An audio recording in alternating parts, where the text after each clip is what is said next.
روزی روزگاری کدخدا با سرخ صورت قلدبه در بیت همی نشسته بودندی و مثل خر در گل گیر کرده بودندی. آخ ای داد پدرمان در آمدند.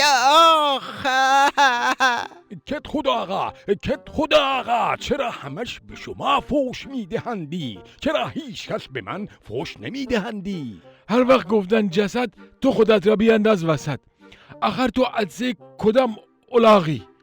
کسی برای تو ترام خورد نمی کنندی؟ بس دعوا نکنید. فرفر کو. آخ فرفر را میخوایی؟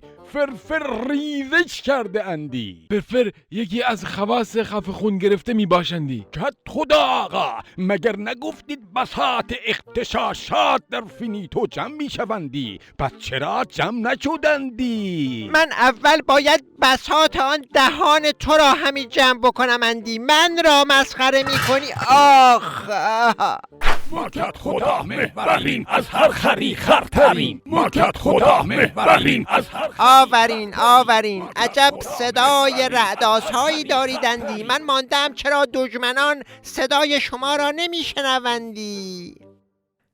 اون کجا رفتندی؟ کدخدا جان فکر کنم که ریزش کردندی. آهای اهالی فینیتو، من میخواهم یک کمیته حقیقت یاب تشکیل بدهمندی.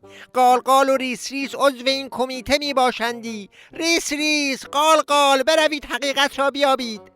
آهای اهالی دیدید حقیقت یاب درست کردمندی. حالا شما هم به خانه هایتان بروید. قالقال دیدی همه شان به خانه هایشان رفتند.